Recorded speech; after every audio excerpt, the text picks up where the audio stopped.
All right, welcome back. So, just got in the mail, turbografx 16.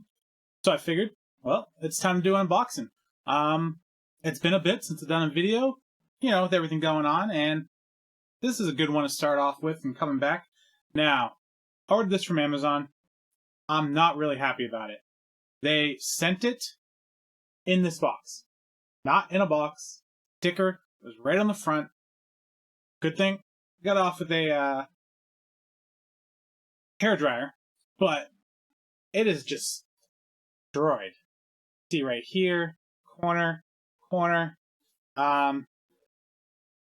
I'm still debating on whether I'm just going to send it back. But I figured I'd do an unboxing and go from there. I was so annoyed. Alright, so a little quick brief. I've never had a turbografx. I don't even think I've played half of these games at all on here. More than 90% of them, I don't even know what they are. So for me, this is a great little mini console. It's going to let me test out some turbografx games. Cool little shelf piece to go with my other ones. And hopefully, there's some fun games on here. So, let's get into the unboxing and see what we got. Okay.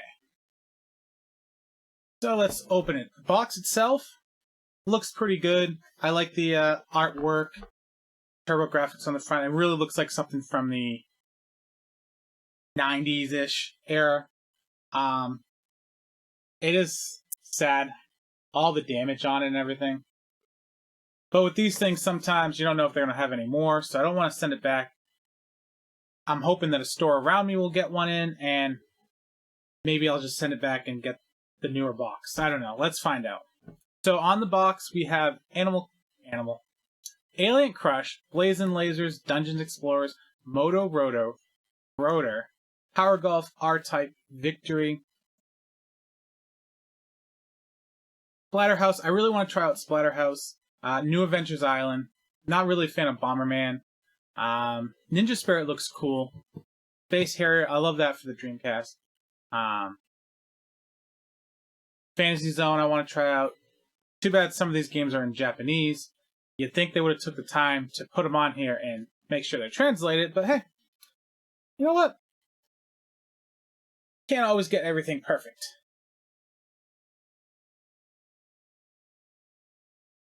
Still can't believe they shipped this thing just in this box.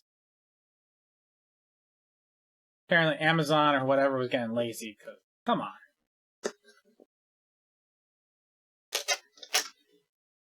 Okay.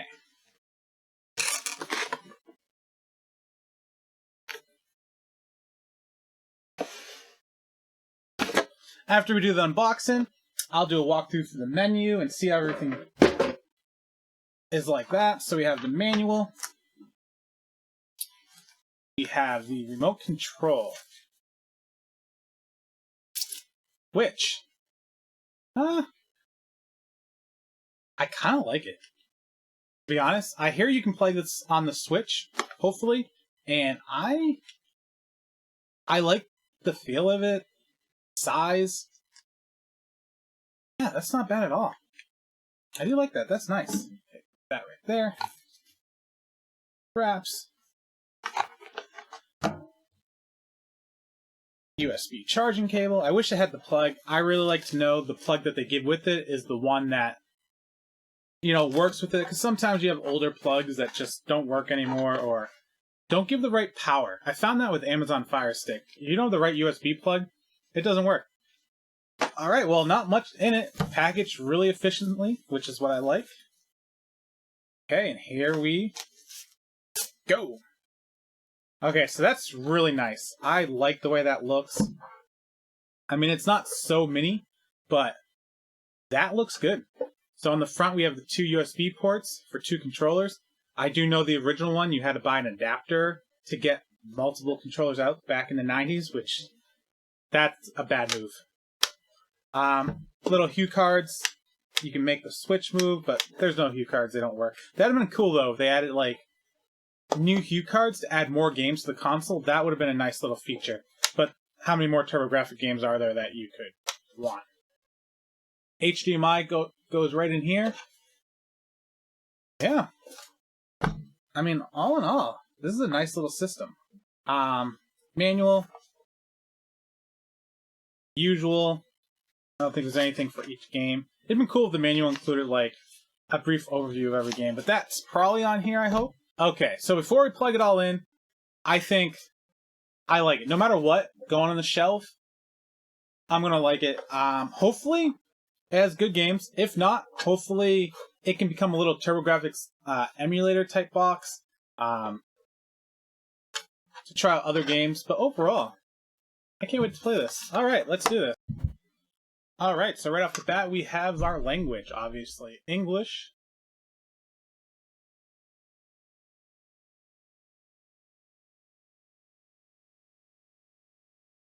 I mean, it's a basic menu. Pretty much copies the way the NES loads up, you know, a little scrolling left and right. Press down to get the options. Okay, what do we have? Display. Widescreen. You can do the CRT filter. Not really a fan of the filters, so we're going to stay away from that. Wallpaper. I kind of like just black. I don't like to be distracted while I'm playing games. Menu design. Okay.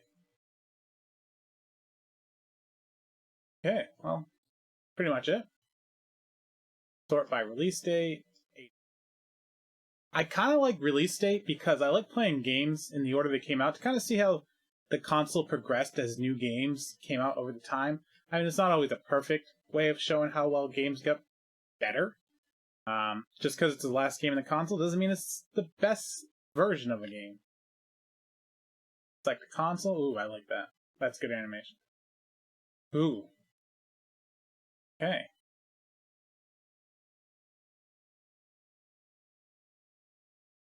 Graphics. So I guess those are the Japanese games. Let's see how to save and all that. I mean, overall impressions, it looks great. It is what it is. Like blazing lasers. Alright, that's cool animation. I like that.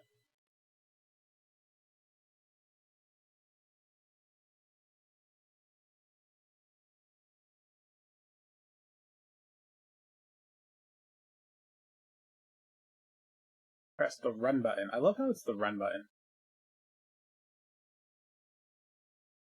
Okay, whoa. That is a fast game.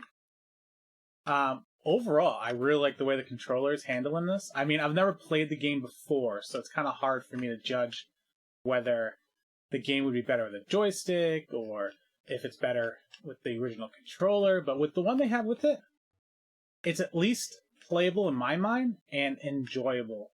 I love shooting games like these, and it feels nice. I mean, the plastic is rough in a way that I kind of like that feeling a little bit, but that's the only complaint if I had to nitpick, you know, a pro and a con. There's always something that, not perfect, but it's not really that distracting. I'll get used to it. I kind of like a little bit smoother plastic on the controllers. This fake grip or whatever makes, I don't know, just makes me feel like it's cheap. Alright, let's see if I can save it. So, I guess, pause. I didn't read anything in the manual, so I don't know what I'm doing. So, hopefully, both buttons at the same time. Okay, so you press select and run at the same time. It allows you to save. Press the A button. I like how there's 4 spots. And I can resume game or go to the menu. So let's go to the menu. Alright, so that's great. In the old games, I like having the ability to save. That's kind of why I like these classic systems.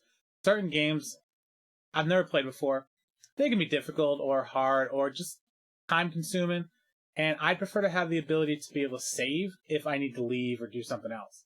Not so much to try to beat the game with the save, but at least if a game is really difficult, kind of give myself, you know, alright, I'll save at the beginning of a level. If I die too many times, I'll go back one level and kind of work my way back up. Because obviously you're not good enough at the game yet. But, yeah. So, that's the TurboGrafx 16 Mini. I like it. Based off the controller, the games, I don't know if the games are going to be great, but I do like the console, I like the way it looks, and it acts like all the other minis, so that's a great thing. I'm sure if the games on here aren't that good, there's probably a hack. I'll be able to add more TurboGrafx 16 games, and then it can be my TurboGrafx 16. I don't own one. I'm probably not going to go out of my way to get one unless I can get a good deal for one, just because you don't really see them around where I'm at. So it's probably something I'm never going to run into. So this is kind of my way to at least get the feeling of a TurboGrafx 16 with the control pad being the same, and getting some of the good games on here. If not, put some more hacks on there. Alright, everybody. Thank you for watching this unboxing and this test of the TurboGrafx 16. If you liked the video, you know what to do. Like, subscribe, do all that cool stuff. And I'll see you in the next video.